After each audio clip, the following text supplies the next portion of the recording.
Well, as Kim said, this is sort of a living document, and I've changed it over the years because I keep finding it's a very interesting history of the experiment station, cooperative extension, and agricultural education in California, and I keep finding new little tidbits to add into it. So it's gotten longer over the years. If you think A&R is a complex organization, it's been complex for a very long time, and what I'd like to do is just kind of walk you through how we got where we are and kind of why things are looking quite the way they are. Yeah, starting way back. Question: what does Abraham Lincoln have to do with your academic careers? I heard somebody say land grant. Yes, he signed the Morrill Act in 1862 during the Civil War, which showed that he was able to deal with much more than just the Civil War. This was a really historic piece of legislation proposed by Justin Morrill, who was a congressman from Vermont.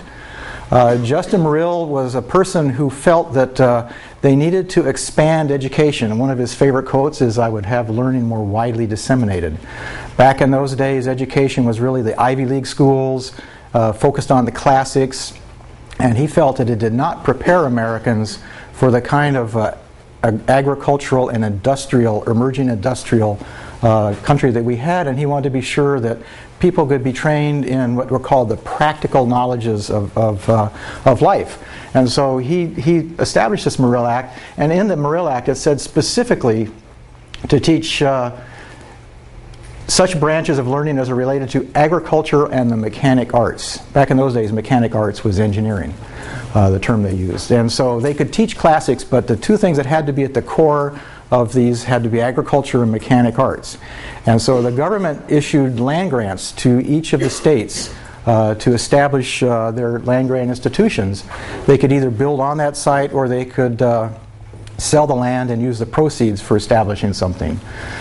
In an evaluation of the Morrill Act that occurred later on in 1939, people went back and actually studied a lot of what the actual intent of that legislation was, and decided and reported that it was a protest against the dominance of classics in education at that time.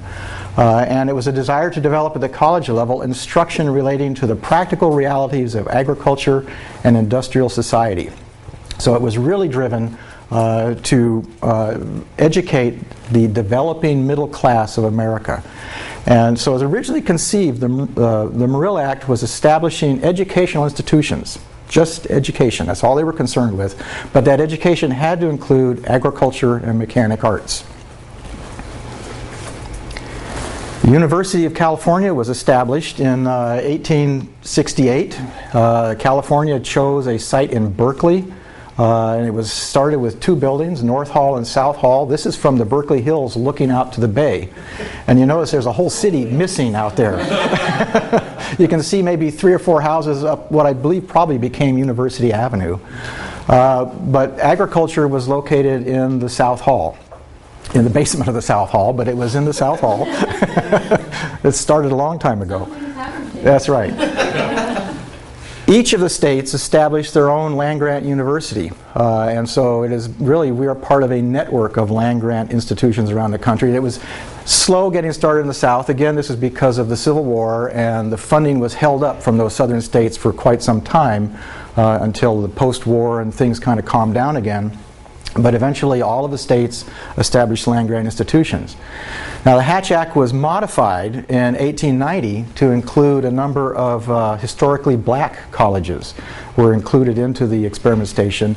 Places such as Tuskegee University. Now Tuskegee actually was not part of the 1890 group, but because it is where extension has been housed in Alabama, it was sort of grandfathered in many years later, but the original in Alabama was Alabama A&M. So these are the historically black colleges. They're part of the land-grant institution. And then it was modified again in the 1970s. This is where some of the tribal colleges were established. So we have DQ University off here just kind of west of campus, which was part of that. So things kind of buzzed along until in the 1887, William Henry Hatch, who was a congressman from Missouri, passed what was called the Hatch Act. And the Hatch Act was another series of land grants to the states for the purpose of creating what were called agricultural experiment stations. And that act stated that it should be the object and duty of experiment stations to conduct original research on the physiology of plants and animals, the diseases to which they are subject, and the remedies for same, soil minerals, and plant and other research bearing directly on the agricultural industry. So this was to establish, beyond the educational component, a real research component into agriculture. Most states chose to locate their experiment stations at the same locations as the land-grant universities, just to take advantage of that infrastructure, the intellectual and physical infrastructure in place. The only exception was Connecticut. Connecticut established an experiment station which was sort of a freestanding institute, and so the Connecticut Ag Experiment Station has always been a little bit different in that sense. But all the others were established in association with their land-grant colleges that included the agriculture. At the time, Eugene Hilgard, who was the professor of agriculture, which was the same thing as being the dean of agriculture at those days. He was the dean of agriculture from 1875 to 1904. And so at the time the Hatch Act was passed, because he was the dean of agriculture, he also assumed the role of the director of California's agricultural experiment station. So he was the first director of the experiment station. I like this picture of him because it's earlier in his life. There's lots of pictures of him as a mature statesman, but this one looks more like a Civil War general, I thought, so I like that one. Okay, so one of the things that the Hatch Act required was the dissemination of knowledge.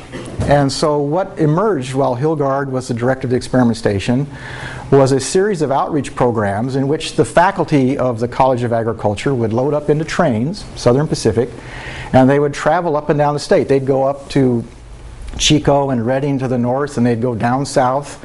And these trains had multiple cars in them. They had little classrooms. They had displays of plants and plastic animals that they would have, cut out showing the interior of cows and sheep and things, so they could talk about anatomy. And these were very popular. Their function was to convey the results of UC research to farmers, informed UC back of questions that were occurring out in those communities, and then they really built a lot of public goodwill for the university. So they would just load all the faculty up on a train and chug up and down the state for I don't know how long, weeks I think at a time. These farmer institutes were so successful and so appreciated by the people of California that the regents actually established within the College of Agriculture a Department of University Extension back in 1897. So they started to hire people specifically to do this work of extending knowledge out into the communities.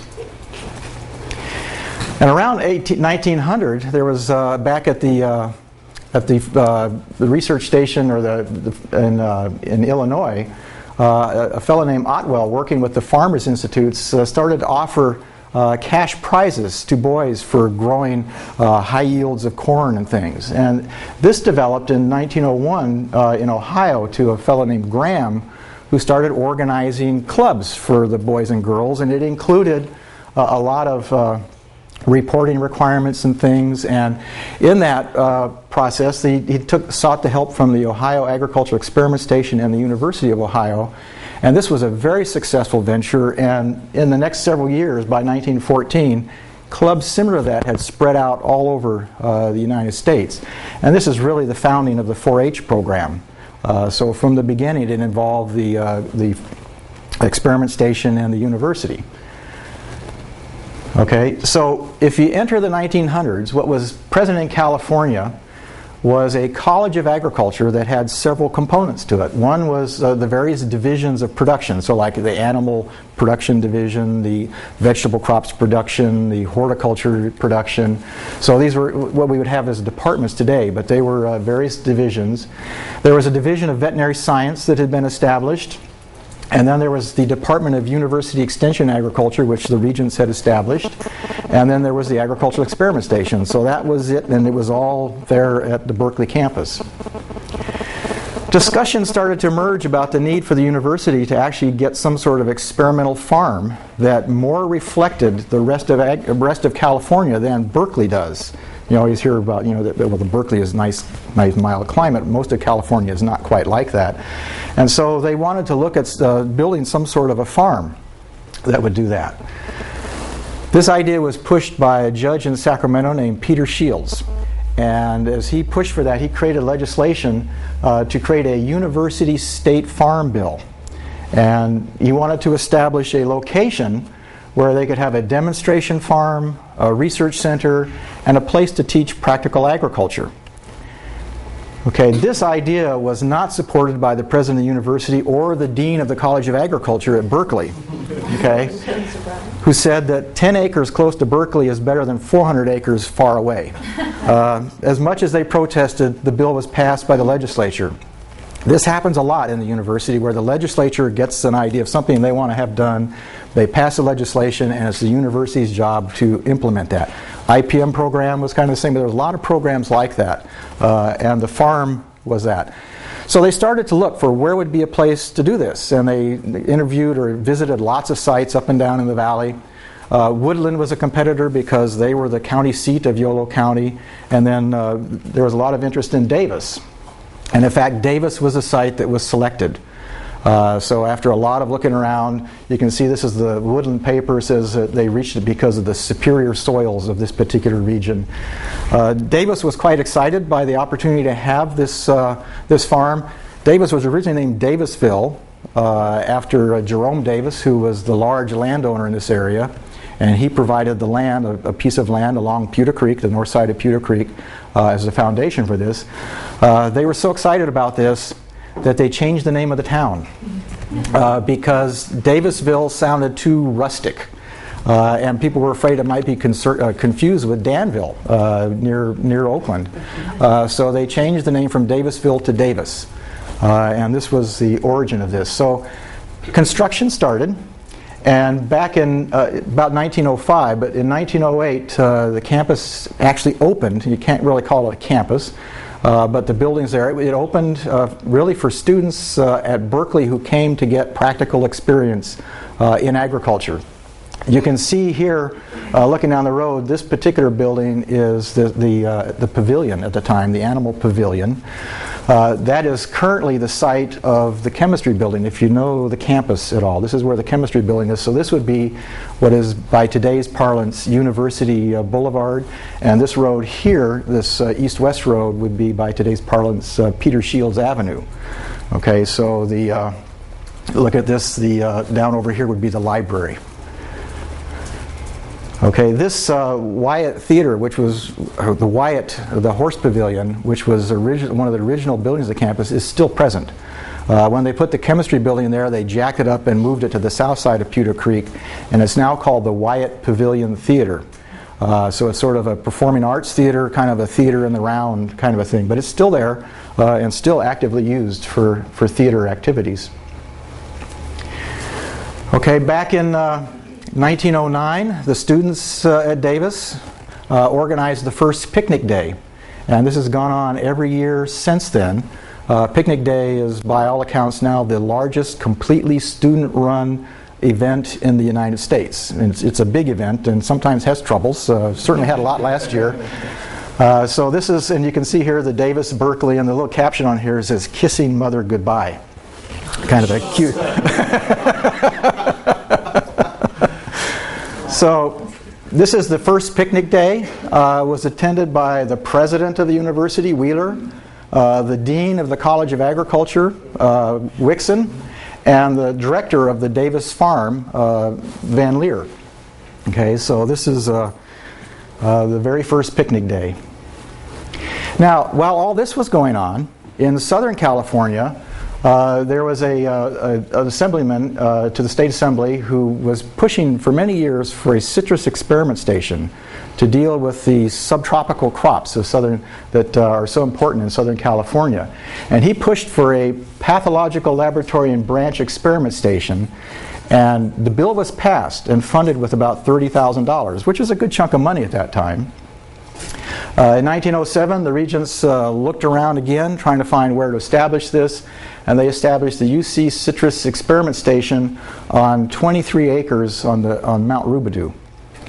Okay, of course, that was as exciting to the people in Riverside as having the farm was to the people at Davis.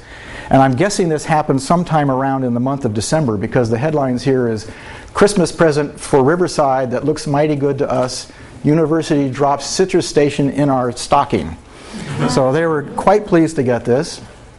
Unfortunately, the university was committed to building this farm site at Davis, and so at the time all they could really release to it was one scientist and one research associate. So John Weber was the first person on the Riverside station. This shows a very early picture of it. This is currently the site of the U.S. Salinity Lab. Pretty desolate looking spot, but this is, in the heart of the citrus country. But there was a giant freeze that occurred in 1914, which wiped out a huge amount of the citrus crop, and it really brought a lot of attention to the needs of the citrus industry.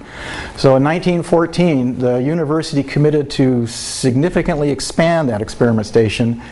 They moved it from its 23 acres site on Mount Rubidoux to 400 and some, almost 500 acres near the Box Spring Canyon, just on the edge of the city of Riverside where it sits today. And this is the first buildings that went into that location. Okay.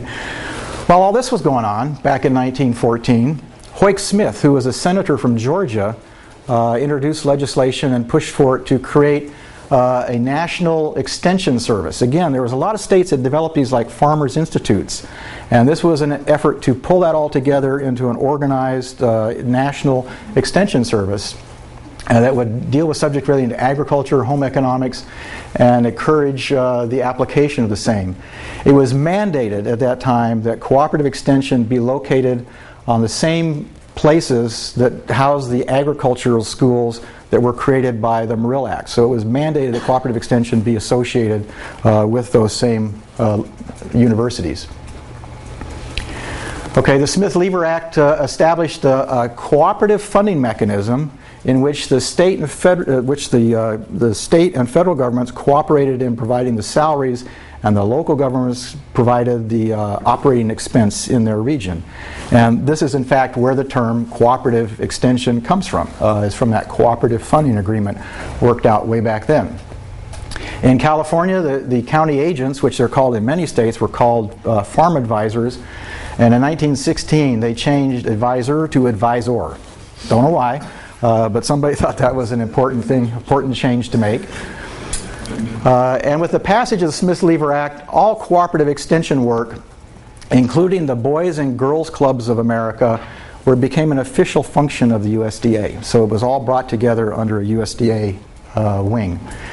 So this is an early picture of a Boys and Girls Club activity. You can see the USDA cooperating with the University of California College of Agriculture. I don't know the exact date of this, but it was alongside some orchard, obviously. The leader of cooperative extension at that time was Bertram Cochran. He was heading that Department of University Extension that had been created in the college, and when the Smith-Lever Act was passed, he then became the director of cooperative extension.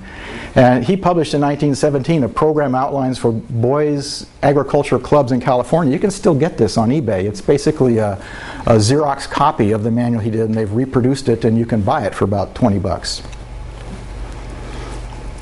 Okay, this shows an early San Diego farm advisor. This had to be very early because it was still advisor instead of advisor.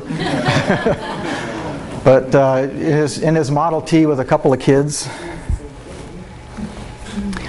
Okay, Bertram Cochran was so proud of what was going on with the extension that in 1926 he boasted that the number of people attending meetings of extension far exceeded the number of people who attend all the football games put on by the University of California in mass. So it was quite a successful program.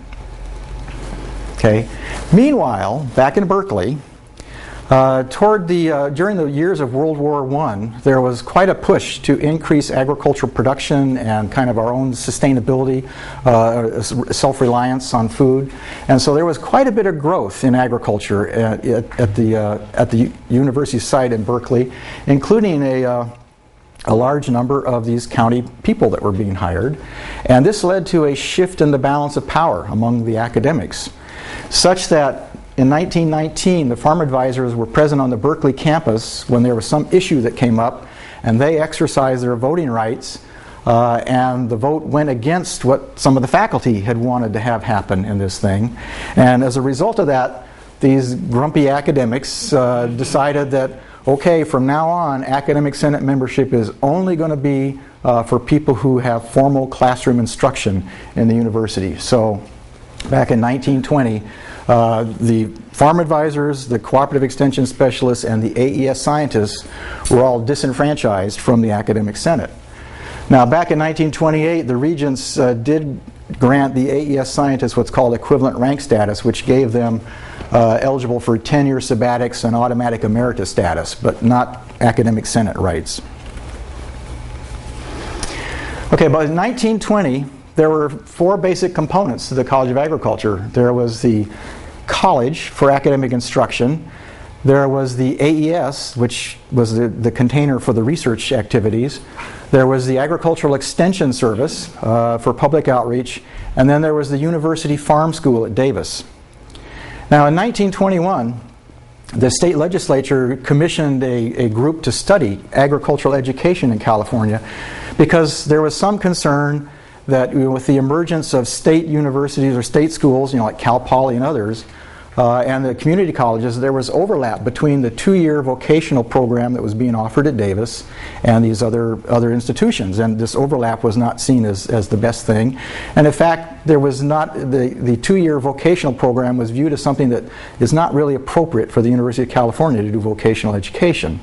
So as a result of that, commission changes were made in 1922, was done to designate Davis as the College of Agriculture Northern Branch, and that allowed Davis, it stopped its two-year vocational program and became part of the Berkeley education system.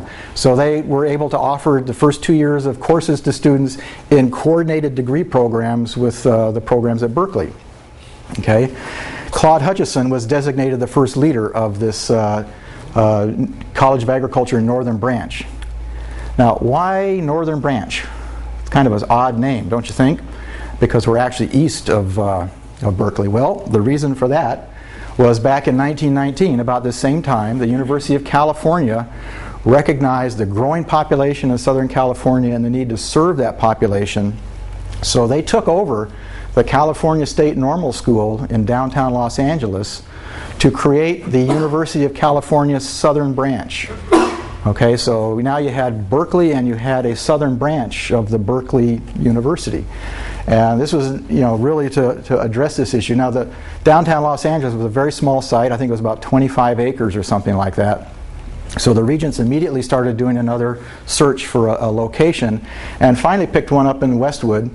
And this is the site where UCLA was constructed. It was completed about 1929, the first buildings, and opened for classes. Okay, so that was the start of UCLA. I'm going to come back to that in a minute because the story gets a little more interesting. This is the College of Agriculture Northern Branch, or Davis, about 1927. And if you're familiar with the campus at all, this is the quad. We're looking to the south. This is the quad. This is where the Memorial Union is. This is the old original union that has been torn down and rebuilt. Freeborn Hall would be right in this corner here. North and South Halls are still there. You can see Hart Hall, which was animal science at the time. That building is still there, although a number of years ago it was completely gutted. They've kept the facade, but they remodeled the entire interior.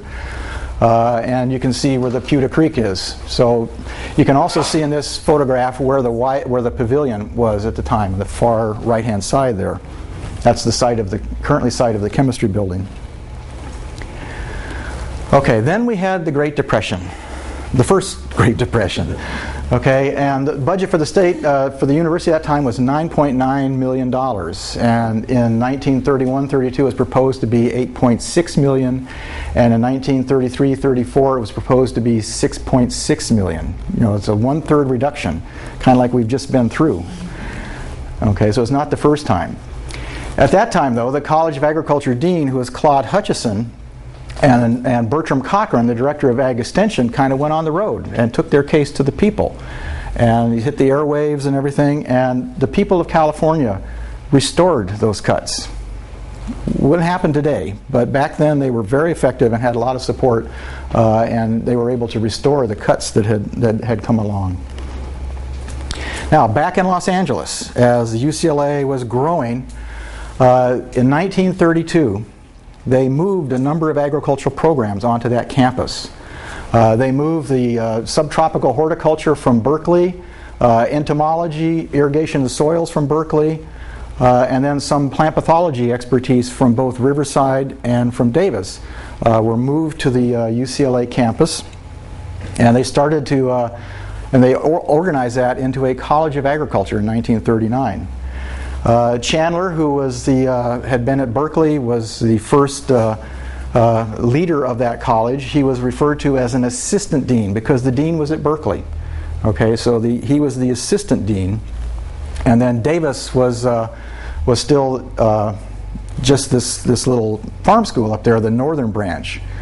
Okay, well, around that same time, 1938, as they created that Los Angeles section of the College of Agriculture, the northern branch, which is Davis, was formally renamed the College of Agriculture at Davis. Okay, so this is sort of the progression of how it came to be an official college. Okay, a few more little things. In 1941, the legislature authorized a school of veterinary medicine, and it opened in 1949. Again, that was at Davis. And then in the war years, the campus was closed for 2 years. Sent all the faculty and students home. The Army took it over and turned it into a training place for the Army Signal Corps. Okay, in the late 40s and early 50s, Claude Hutchison, who served as the dean of the College of Agriculture, which again was still centered at Berkeley, also served as vice president of the university. Hutchison began to shift a lot of those resources from Berkeley to Davis, a lot of the agricultural programs. He felt that all of that activity should be centered at Davis, at the College at Davis. And so he started moving the animal programs, the horticulture programs, and all those, many of the programs to the Davis campus. And during this period, the university actually had been growing beyond Berkeley and UCLA. They started adding campuses down in Irvine and in Santa Barbara and San Diego. And this led to this sort of growth where they weren't all anymore branches of Berkeley. It led to a call to decentralize the system and to vest more authority into the chancellors of those individual campuses. So while all that was going on, decentralization really did not become fully implemented within the agricultural programs. So when Hutchison retired in 1972, there was at that time an overarching structure that functioned like a statewide campus for a College of Agriculture. So Wellman was named the Vice President Agricultural Sciences, and he was responsible for all the agricultural activities within the university. The 3 colleges at Berkeley, Davis, UCLA, the Citrus Experiment Station in Riverside, the School of Vet Med, the Gene Foundation, and the Extension Service. The deans all reported to Wellman. He was their boss, not the chancellors. Okay, in 1959, Davis was actually named a general campus of the university, and at that time, the regent stated, as a quote that I love, is that the Davis campus will continue to be UC's major center for research and teaching agriculture, which will remain a dominant emphasis of the campus. Unfortunately, the second part of that phrase has never really materialized. As the campus has grown up so much, we're just a piece of the campus these days. Okay. Also in 1959, Riverside was designated a general campus of the university as well, and it immediately then established an official College of Agriculture on that campus. So now we had 4 colleges of agriculture in the UC system, all overseen by the one administrator. In 1958, Clark Kerr became the president of the university, starting in 1960, I believe, 58-60. And in 1958, the title of the vice president for agricultural sciences was changed to University Dean of Agriculture. So all of the academic programs and all of the research programs and all the extension programs were run by this one individual. Well, as this had grown, it became pretty difficult to run all those programs from a centralized location. It's pretty problematic. So in 1961, a university-wide academic plan called for the diversification of the colleges at Berkeley, Davis, and Riverside to give them sort of their particular flavors that they would have. So they're not overlapping programs, but they would have some flavor. And they called for elimination of agriculture from UCLA altogether. And so in 1965, all the faculty and programs from UCLA were dispersed to Davis, Berkeley, and Riverside. The ornamental horticulture program came intact to Davis. A number of plant pathologists and entomologists went to Berkeley, Davis, Riverside, and soil sciences as well. So it was all dispersed and closed down. Okay. Now in the 1965, as a lot of this sort of decentralization and stuff was going on, there was reapportionment of the state of California, which took agriculture really kind of out of the leading control of the legislature. It had a very strong influence in the legislature, and that changed and gave much more power to the urban centers. At the same time, we had a lot of student protests that emerged around the Vietnam War. And there was on the Berkeley campus, Mario Savio's free speech movement, very controversial things in their day. And it really pitted what was going on campuses with a lot of the sort of political infrastructure of the state and even nation. In 1967, a lot of the traditional supporters of the university sort of felt disenfranchised by what was happening on the campuses with all this radicalism and riots and calling out the National Guard and all that happened. And Governor Reagan slashed the UC budget almost as a retribution for this kind of behavior. Kerr and Reagan clashed often. At one point, Reagan wanted to close the universities to stop the riots, and Kerr was going to keep them open. And another time, Kerr was determined to keep them open, and Reagan wanted to close them, and Reagan said he would bring the National Guard in to keep them open. So they were both fighting either side of the argument. Ultimately, Kerr was forced out of the presidency. The governor sits on the Board of Regents, and it created enough stink that he was finally pushed out. In 1967, the Davis College of Agriculture was renamed the College of Agricultural and Environmental Sciences, and in 1970s, there was increasing pressure on the budget that was allocated to the university by other parts of the state's budget. So we started to get a lot of squeeze, and we didn't have our same supporters that we've always enjoyed. In 1968, the three campuses were given full autonomy and budget authority over their college instructional programs. So the deans then became responsible for their own curriculum and educational programs. However, the Experiment Station Extension remained under centralized leadership. Also in 1968, Bobby Kennedy, when he was running for president, lent his support to Cesar Chavez and the farm workers. And I'll come back to that in a moment. To point out, some of the ultimate effects of that kind of upheaval in the state's agriculture that emerged at that time. In 1972, the campuses were given full budget authority over their experiment station resources as well as their educational programs. In 1974, the Extension Service was renamed University of California Cooperative Extension, not service, but to call it what it is. In 1983, the Division of Agricultural Sciences was renamed the Division of Agricultural and Natural Resources. And in 1988, Cooperative Extension was reorganized so that CE specialists reported to campus departments and advisors continued to report to the central administration. So you can see this sort of growing or creeping kind of decentralization came in bits and spurts, and we have what we have these days because of this kind of history. Now, UC in this process learned some kind of hard political lessons, and one came about in the 1960s and 70s, actually really hit in the late 70s. But during World War II, the United States had serious labor shortages and needed to increase food production.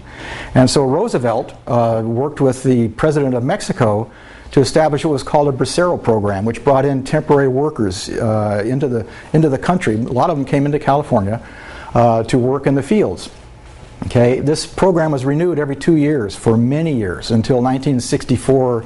They started to pinch it down, and in 1967 they cut it off. And the reason they cut it off was because the labor unions were concerned that this low-cost labor was holding down the wages of domestic workers, and so it was kind of an unfair advantage to domestic workers, and so they wanted to eliminate that. So it was finally eliminated. A lot of that came with Cesar Chavez leading what was called at the time the Agricultural Workers Organizing Committee. Later became the United Farm Workers Union.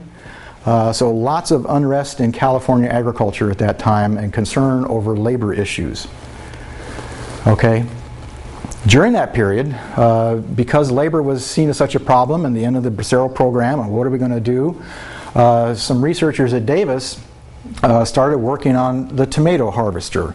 Tomato breeders developed a type of tomato that could withstand mechanical harvesting, and the ag engineers on campus developed a harvester that could in fact harvest those tomatoes.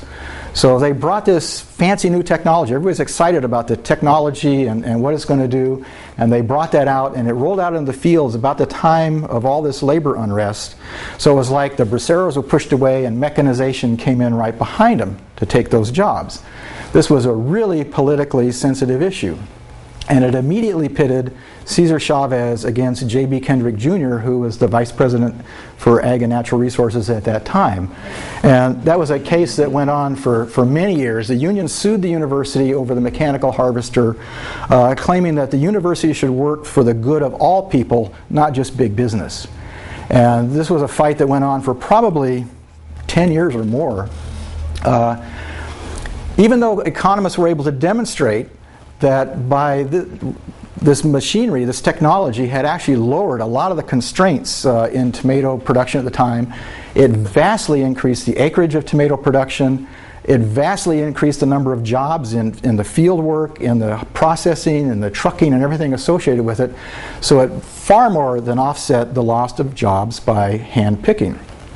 Okay, so that went on. But in the battle, Kendrick fought steadfastly for academic freedom and the need to do research that would lead to new things, but he also admonished the researchers to pay attention to the social impacts of what you do.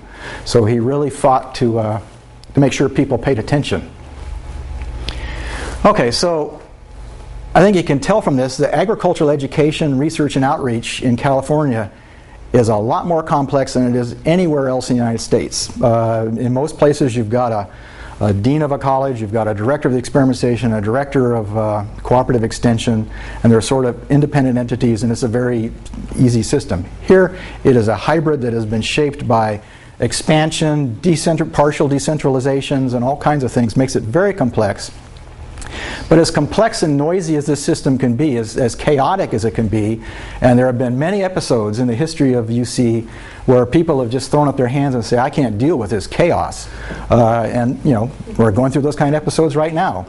Okay, but the one thing that you just have to keep focused on, and this is a quote by an administrator at Texas A&M that I really appreciate, and it says that the land-grant legacy was born out of a conviction that knowledge created for the adventure it provides the discoverer advances the discipline and is good. But knowledge is created, transmitted, and applied to solve real problems, transform lives and society, serves the greater good. And I think this is the thing that you've got to keep focused on, is this work to transform lives and society. Okay, so end up with just a quick quiz. Okay? California's land-grant university is Berkeley, Davis, Riverside, or all of the above? I hear it's all of the above? Wrong. Yeah, need the clickers. All 10 campuses, because the land-grant is the University of California. So all 10 campuses are actually part of the land-grant system. But it's really those 3 campuses that we tend to associate with the historic missions of the experiment, the land-grant system. Okay. Next one. When Davis was selected as a site for the university farm, the chairman of the Woodland Chamber of Commerce wrote which of the following in a letter to the regents. The intellectual resources available at Davis make it an ideal site for the university farm. What a perfect location to allow growth for the university for many years to come. Or why would anyone choose that dusty spot along the railroad track? C. Okay, because Woodland was in competition for this. But in fact, it's that dusty spot along the railroad track back in the days of when we had the Farmers Institutes taking faculty up and down the state on trains that really made Davis a pretty attractive site for that. Okay, regarding the 1980s litigation against UC, UC won the farm mechanization lawsuit, UC lost the lawsuit, the decision was a draw, A and B but not C, A and C but not B, all of the above or none of the above? None of the above? Actually, UC won the lawsuit, technically. Okay, but UC lost a lot of stature in the eyes of the public in this fight over poor migrant farm workers. So it was something that I think wounded the enterprise to a certain extent, and we're still dealing with aspects of that. And that, I think, is why it's so important, why Kendrick pointed out that you have to pay attention to the whole picture, not just parts of it. Okay, and so the division of poultry husbandry remained at Berkeley longer than all the other animal divisions that were being moved to Davis because Central Valley heat was considered unsuitable for poultry research. The wife of the head of the poultry division did not want to move to Davis, or winter fogs in the Central Valley promote lung disease in chickens. B. It just shows, you know, no matter how grand the plans of the university are, there are some people who can interrupt that, no matter what. Okay, and then true or false, county-based academics called county agents in other states were originally called farm advisors in California. False. Right. Originally they were advisors, then they became advisors. Okay, so that's your sort of brief history of the University of California Ag and Natural Resources, and I'll be glad to answer any questions you might have. But I think you can see it's a complex system that has evolved with many years of complexity.